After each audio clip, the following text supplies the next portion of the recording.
124 శర్వాణి, ఇది 3వ మెట్టు. శాంభవి విద్యలో 3వ మెట్టు. శర్వాణి అంటే ఏంటి?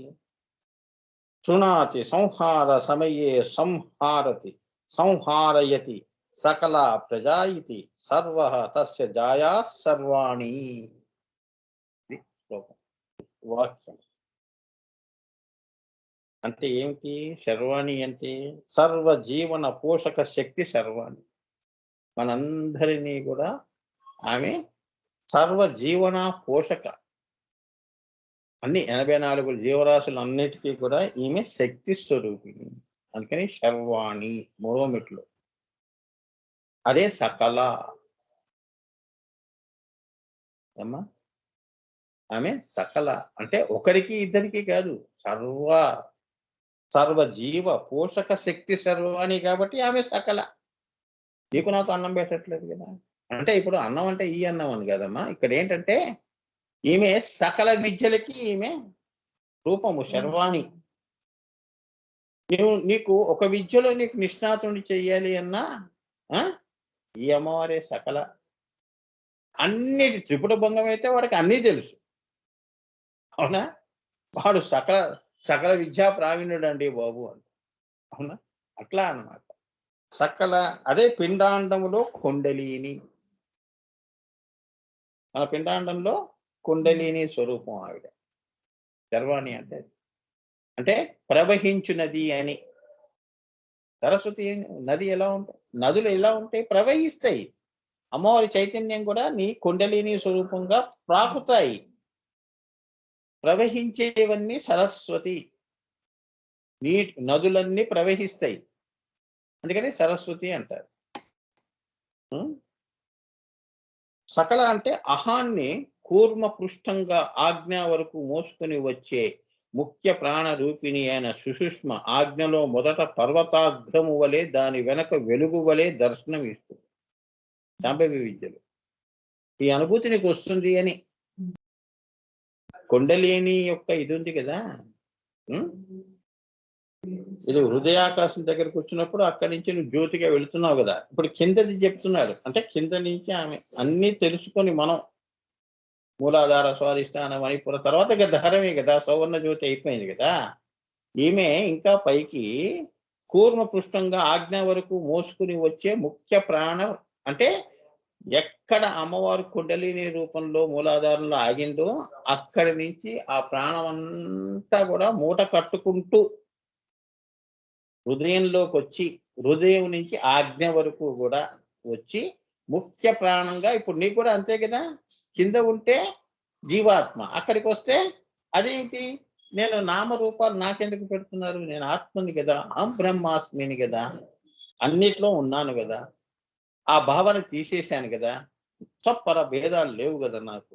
సో అహం బ్రహ్మాస్మి. ఆ మోసుకుని వచ్చే ముఖ్య ప్రాణ రూపిణి సుషుష్మ ఏదైతే ఉందో, అంటే మణిపురాన్ని దాటినప్పుడు సుషుష్మ అయింది కదా. ఆజ్ఞలో మొదట ఎలా చూస్తుంది? ఆజ్ఞా చక్రంలో తనని తాను ఎలా చూసుకుంటుంది? పర్వతాగ్రం వలె దాని వెనక ఒక పర్వతము, దాని వెనక దాని వెనక వెలుగు వలె దర్శనం ఇస్తుంది. ఒక పెద్ద వెలుగు ఉదయిస్తున్నట్టు. అదే జ్యోతి, అదే సకల. దానినే విరాట్ పురుష దర్శనము అంటారు. నీకు 3వ కన్ను దగ్గర ఓ గొప్ప వెలుగు వెలుగుతుంది స్వామి అన్నావు కదా, అదే ఆ వెలుగే. ఉదయిస్తున్న సూర్యుడిని చూడగలుస్తామా? చూడలేము, కళ్ళు చూడలేవు. ఆ కిరణాలు చాలా లేజర్ బీమ్స్ లో ఉంటాయి. సో అదే విరాట్ పురుష దర్శనం నీకు ఇస్తుంది ఈ శర్వాణి అనే అమ్మవారు. అంటే ఈవిడ బయలుదేరేటప్పుడు ఎలా ఉంటుంది, అక్కడికి చేరుకున్నప్పుడు ఈ మార్గం అంతా కూడా శాంభవి విద్యలో ఒక అంతర్భాగం కాబట్టి ఆమె ప్రతి కదలిక చెప్తున్నాడు. 10 నామాలు, ప్రతి కదలిక నీకు ఇటువంటిది అయింది అంటే ఇది శర్వాణి అమ్మవారి యొక్క అనుభూతి. శారదారాధ్య ఇక్కడ ఏం చెప్పాడు? నా శాంభవి విద్యలో 2వ మెట్టు దహరం దగ్గర అక్కడ అలా వచ్చిందనుకో, అది ఈ శాంభవి విద్యలో శారదారాధ్య అనుభూతి. మళ్ళీ శర్వాణిలో అమ్మవారు పైకి వస్తున్నప్పుడు మూడవ కన్ను దగ్గర ఎలా కనిపిస్తోంది? ఇది శర్వాణి అమ్మవారి యొక్క ఇదంతా మార్గము శర్వాణి మార్గం. ఇప్పుడు మీ ఇంటికి రావడానికి ఒక్కొక్క వీధికి ఒక్కొక్క నామాలు ఉంటాయి కదా, నీ ఇల్లు ముఖ్యం. అలా పేర్లు మేము పలానా సందులోంచి వచ్చామండి, శర్వాణి మార్గంలో వచ్చాం. ఆ అనుభూతి కూడా అయింది. ఏమమ్మా నీకు మళ్ళీ నీకు శారదా రాజ్య అయిందా? అయిందండి. సౌవర్ణ జ్యోతి చూశానండి. అలా అన్నీ కలిపితే ఒకటే. కానీ ఏంటంటే అనుభూతి నువ్వు యోగంలో, ధ్యానంలో నువ్వు వెళ్తున్నప్పుడు నీకు వస్తున్న అనుభూతులకు ఒక్కొక్క ఇది ఉంటుంది. నాకు అలా కనిపించింది. కానీ టెక్నికల్‌గా నువ్వు చెప్పలేకపోతున్నావు నీ గురువుకి. గురుగారు శర్వాణి అనే స్థితి నాకు కలిగింది స్వామి అంటే, నాకు వెంటనే ఓహో! వీడికి శారదారాధ్య, అలానే శాంభవి. వీడు శాంభవి విద్యలో ఇలా అర్థం. ఇలా వీడు తెలుసుకుంటున్నాడు. ఆ వాసనగా తెలుసుకుంటున్నాడు. విరాట్ పురుష దర్శనం చేస్తున్నాడు. సో, విరాట్ పురుష దర్శనం అంటే ఆజ్ఞా చక్రంలో ఇదే మార్గంలో వస్తుందా అంటే, ఇంకొందరు క్రియాయోగంలో ఎన్నో మార్గాలున్నాయి. అందరూ చేరుకునేది విరాట్ పురుష దర్శనం. అవునా? సూర్యుడు ఉదయిస్తున్నాడు అంటే అందరి కోసమే కదా, నా కోసమా? అంతేగా. నువ్వు 8కి నువ్వు చూసినా సూర్యుడే కనిపిస్తాడు. నేను 8కి చూశానండి సూర్యుడిని. నేను 6కే చూశానమ్మా. అలా సూర్యుడు సూర్యుడే. విరాట్ పురుష దర్శనం ఏ రకంగా ఎన్నింటికి లేచినా కూడా నువ్వు చూడక తప్పదు. ఏ మార్గంలో వచ్చినా అని. ఇది శాంభవి విద్యకు సంబంధించింది కాబట్టి, ఇది మూడవ మెట్టు కాబట్టి, ఈ పద్ధతిగా వెళితే ఇదంతా ఒక నోట్స్‌గా రాసుకుంటే ఈ విద్య ఒక అవగాహన వస్తుంది. నేను చెప్పింది. దానినే విరాట్ పురుష దర్శనం అంటారు. అదే శర్వాణి. నీకు ఎటువంటి అనుభూతులు వచ్చి, శాంభవి విద్య అనుభూతులు వచ్చి, నువ్వు శర్వాణి దర్శనం, విరాట్ పురుష దర్శనం, అహం బ్రహ్మాస్మి అన్నాను నేను. అక్కడికి వెళ్ళి నేను పెద్ద వెలుగుని చూశాను. చూసి చివరికి నేనే అదంతా అని అనుభూతి వచ్చింది. అంటే అది శర్వాణి. చాలా పృథ్వీతత్వమైన మూలాధారం నుండి పంచభూత పంచకోశ తత్వాలని సంహరించుకుంటూ ఆగ్నేయ చక్రాన్ని మొదట చేరినప్పుడు కింద నుంచి క్రియాయోగంలో నువ్వు చేస్తున్నావు కదా, అవన్నీ కిందవన్నీ కూడా మూలాధారము నుండి పంచభూత పంచకోశ తత్వాలు ఏవైతే ఉంటాయో లోకానికి సంబంధించినవి అవన్నీ నువ్వు సంహరించుకుంటూ, అంటే ఈ జీవ బాంధవ్యాలు ఇవన్నీ కూడా అనేకాలన్నీ వదులుకుంటే ఏకం అవుతావు. అనేకాలన్నీ పెట్టుకుంటే నువ్వు అనేకం అవుతావు. ఏమైందా? సో ఆగ్నేయ చక్రాన్ని మొదట చేరినప్పుడు నలుపు తెలుపుల కలగలుపు కాంతి కనిపిస్తుంది. ఆగ్నేయ చక్రం నలుపు తెలుపు కలిసి ఉన్న కాంతి కల్పిస్తుందమ్మా. అదే శర్వాణి. ఆ నలుపు తెలుపు మీకు ఎవరన్నా వెళ్ళి చూడండి, ధ్యానం చేసి శాంభవి విద్య చేసిన వాళ్ళు నేను చెప్తాను. వాడు సిన్సియర్‌గా ఉంటే మనం శాంభవి విద్య నేర్పుతాం. ఈ విద్యలు అన్నీ నేర్పకూడదు కదమ్మా. అందుకే క్రియాయోగం అంటే నేను ఇంకో మార్గాల్లో గురువులు నాకు ఆజ్ఞ చేశారు కాబట్టి నేను క్రియాయోగ, ధ్యాన చెప్పాను. అందులో కూడా క్రియాయోగంలో ఈ శాంభవి విద్య కలిసి ఉంది అని. అటువంటి మల్టీ విటమిన్‌లా ఇచ్చాను నేను. ఆ మల్టీ విటమిన్‌లో ఈ విటమిన్ ఉంటుందా గురువుగారు? ఆ విటమిన్ ఉంటుందా అని ఏం లేదు. మల్టీ అన్నానుగా. ఇంకా మీకెందుకు ఈ విద్య? ఇది తెలుసుకొని జ్ఞానంగా పెట్టుకోండి అని. చాలా అంతేగాని ఇది చేయమని కాదు. మీకు మల్టీ విటమిన్ ఇచ్చాను కదమ్మా. ఐరన్ డెఫిషియన్సీ, విటమిన్ సి లేదు, డి లోపించిన వాళ్ళు ఇగో ఇలా వెళ్తారు. మీకు అన్నీ కలిపి మన పరంపరే ఇచ్చింది మనకి మల్టీ విటమిన్. అవునా?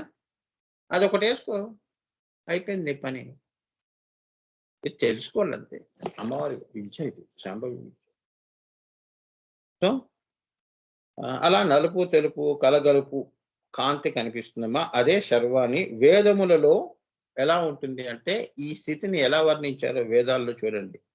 అంటే మేఘాన్ని పర్వతము అని పిలుస్తారు. ఈ పర్వతాలని మేఘాన్ని ఏమంటారు? పర్వతాకారంలో ఉదయించే ఇది ఆ జ్యోతి.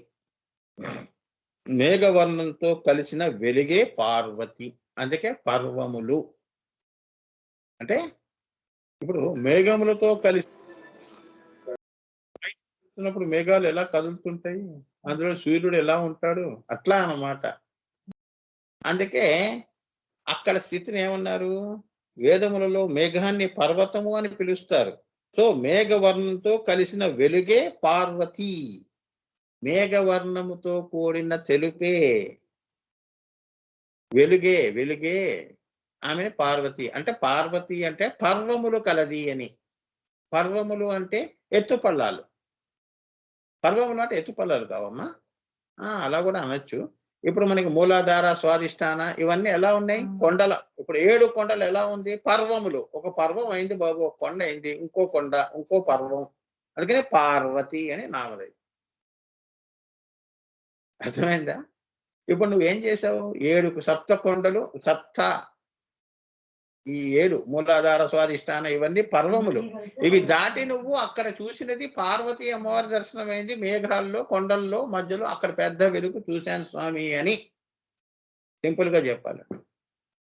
మరి ఇవన్నీ ఎలా ఉంది, పర్వములుగా ఉన్నది. అందుకని ఆవిడ అక్కడ కనిపించే తల్లి కొండపైన ఉంటుంది కాబట్టి ఆమె హిమగిరి పుత్రి పార్వతి. ఓకే, యోగా భాషలో. దాన్ని తత్వంగా, పరతత్వంగా నేను చెప్పాను, మీకు పురాణాల్లో కథగా చెప్పారు. అర్థమైందా? అంతే తేడా. అందుకే అందరూ కథల వెంటే పరిగెత్తారు. అవునా? అంతే కదా. అలా ఆ పార్వతీయే ఈ శర్వాణి కదా. సో శాంభవి విద్యకు ఇది 3వ మెట్టు చెప్పారు.